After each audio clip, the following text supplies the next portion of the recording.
What is going on YouTube? This is Acid Root. So I'm going to review the second album by rapper Lil Scrappy. Basically, this product is called Prince of the South, and it came out in the spring of 2008.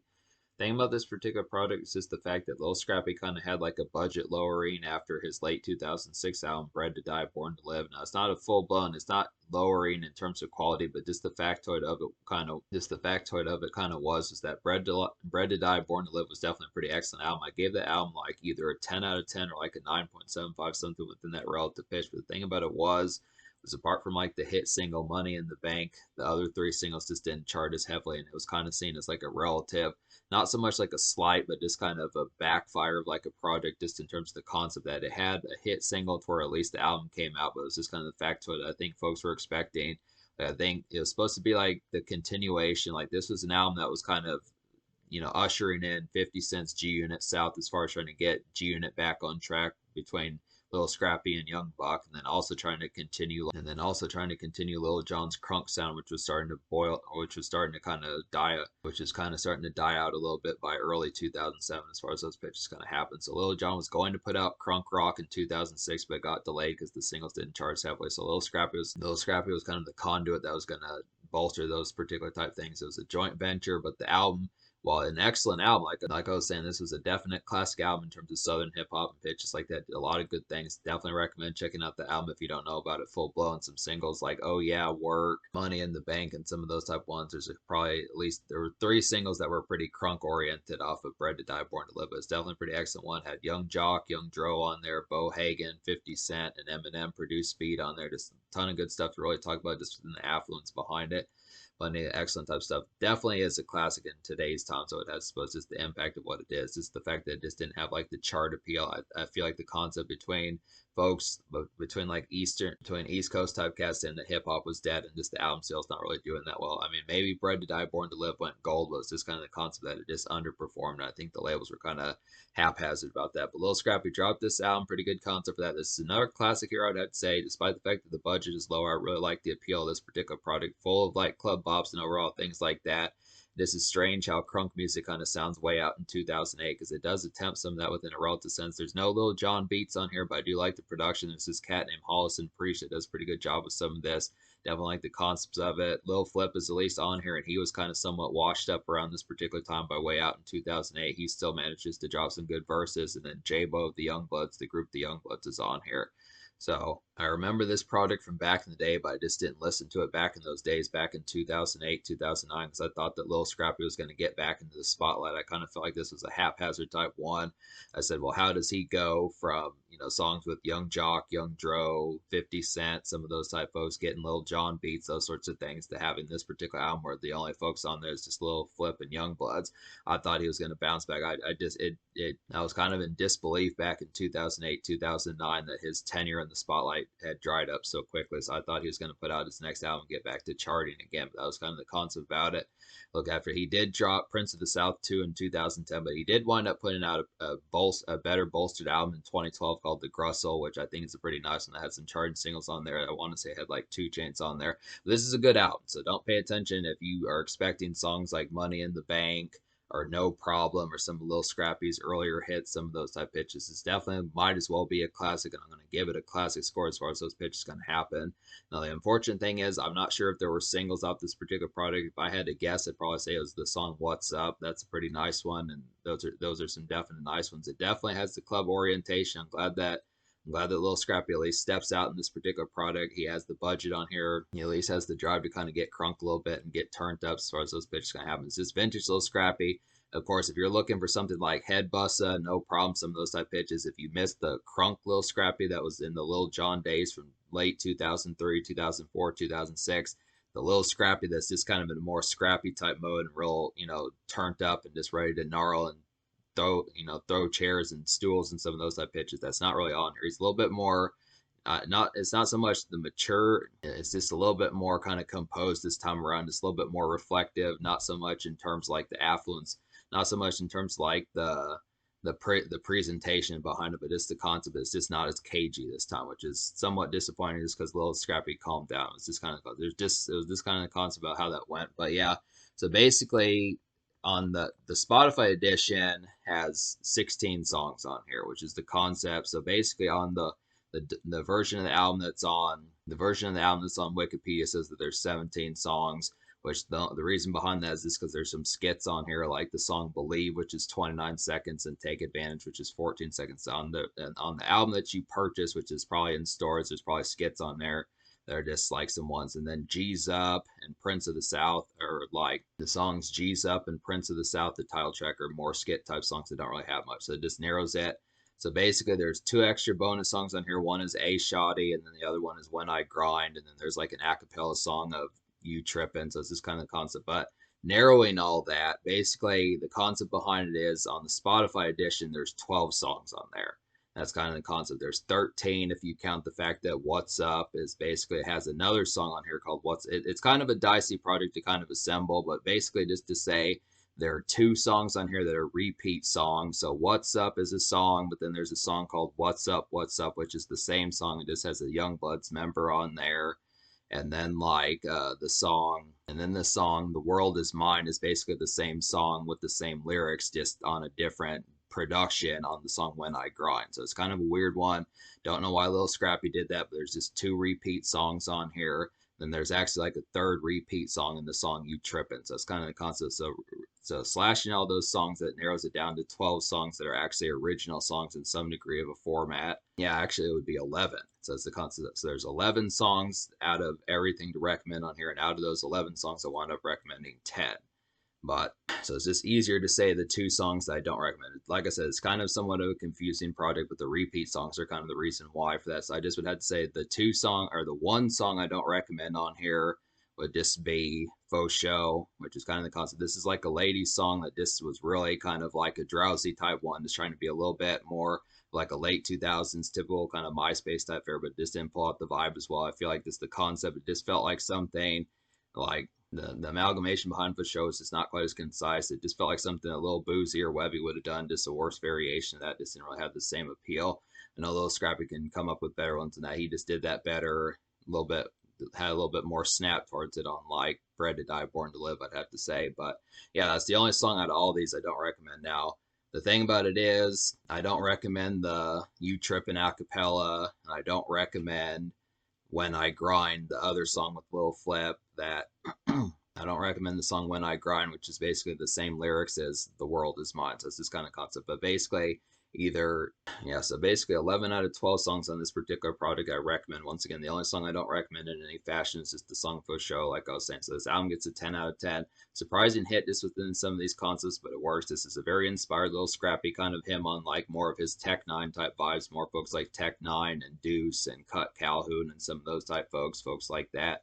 Just had to say more underground type territory, some of those type fairs as far as those pitches kind of happen. It's a good concept for that. Just really appreciate the fare behind it. It's real low key. It's kind of the continued aspects of carrying on the trends that were originally dying out in like early 2008 as snap rap and crunk music started to kind of phase out a little bit by the spring and summer of 2008. But Lil Scrappy at least attempted to kind of keep that in motion. It works for the most part. It's just the fact that folks kind of felt otherwise. The public felt otherwise.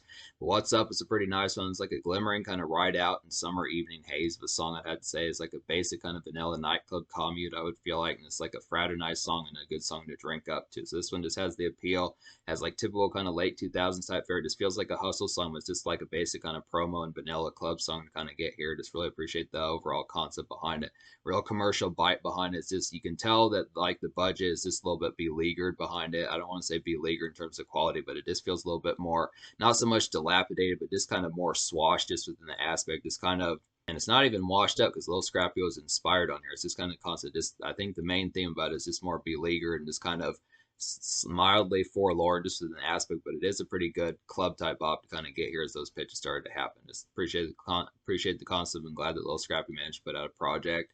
I'd say A Shoddy's a pretty nice one. It's like a burly. This is on the deluxe edition, or yeah, I'd say this is on the deluxe edition. A Shoddy's basically like a burly kind of bravado bop. I would have to say good for like a ride out and kind of stunt and feel good type vibes to kind of get here. Just typical type fare that folks like Jeezy and USDA, Blood Raw, some of those type folks. Rocco, some of those type folks who kind of do with the more brassy type sound and just more pounding typeness. This feels vintage of like the mid late 2000s as far as those pitches kind of happen.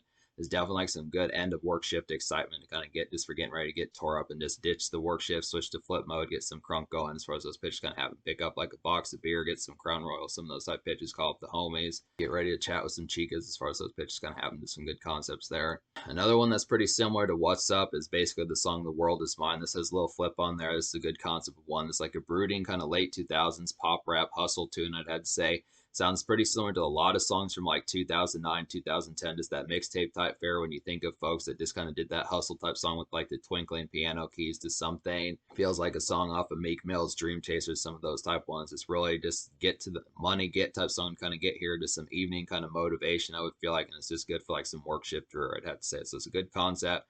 Seeing some of these songs as far back as like the spring of 2008, it's a pretty good pitch to get some of those. It's like the concept of getting towards it. Standard kind of vanilla hustle type bop, but it goes pretty well with What's Up. This one's just a little bit more driven than What's Up is, but it's the same sort of concept, but just like some of that, just overall vanilla nightclub type of feel just for Step Out. What's Up is a nice one. Like I was saying, this is just the same song as What's Up, just has a Young Bloods member on there. J-Bo from the Young Bloods is just on this particular song, which assists the song pretty well, so that's another nice one to get.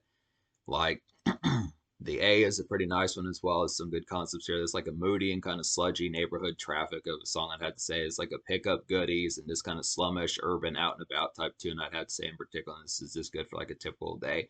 There's some standard sleaze just within a sense. It's kind of more day commerce. It's more like 3:30, 4:30 p.m. Just more dredgy, just in mind if you do have more, if you're in the mood for like more just kind of slumish type atmosphere, it's just a good concept to kind of get some of that. Just and the concept behind it, it's more urban fried. It has to say just in particular, it's not quite as like commercial as like What's Up and The World Is Mine. Some of those type pitches just has a little bit of grime and just overall more mixtape sleaze about it. Just in the particularness kind of about it, just real kind of has that sludgy type feel about it. Just in particular, some good concepts, but good bop to kind of get. Just good concepts for just like standard neighborhood strolls. Just pick up some Taco Bell, some of those type pitches. Pick up some KFC, some of that. Get some Swisher, some of that type fare. Go pick up some shirts at, go buy a jersey, something like that. Some standard fare as far as those pitches kind of happen. Smoke Ride and Get Paid. Smoke Ride and Get Paid is a pretty nice one. It's like a throwback kind of rowdy Crunk late 2000s wise. I would definitely feel like once Crunk was starting to die down a bit by like the spring and summer of 2008. This is basically like a basic kind of night venue commute, I would feel like, and this is just more composed for Lil Scrappy. So it's just kind of the concept. I like that Lil Scrappy was at least crazy on here, but he's not really in the mood to like throw chairs and bar stools and just elbow folks and pitches like that. It's just a little bit more composed where he's just got more snarl this time, more so than actual viciousness of wanting to get crazy like he was in 2004 and 2006. I'd say it's this kind of concept. It's somewhat crazy the way that he calmed down a bit and just kind of became a little bit more melded as far as those pitches kind of happen. It's not so much public relations, just the fact that it just feels like the combination of Crunk starting to die down and just the concept that was starting to become an afterthought is just kind of a good concept. But it just, I am glad that there's at least Crunk on this particular album, just because Lil Jon didn't put out a Crunk. Lil Jon didn't put out an album in 2008. The Youngbloods, I want to say, didn't really drop music in 2008. So some of those type folks, Trillville might have done a little bit in 2008, but for the most part, by 2008, most of those standard ones that were popping in like 2002, 2004, 2006 were not really dropping music around this time. There's some good stuff. So keep it on the low is real nice one. This is probably one of my favorites on the particular album. This is definite highlights, one of the immediate ones to go for. This feels like it could have been a single, just like the song What's Up.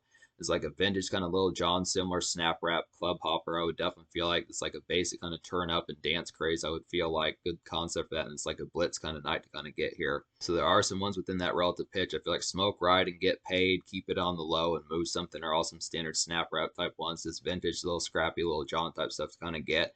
Some of these, despite the fact that these are not Lil Jon beats, this Hollis and Preach dude just really hones and harnesses Lil Jon within a pretty good aspect to kind of get some of these and just really be able to nail it.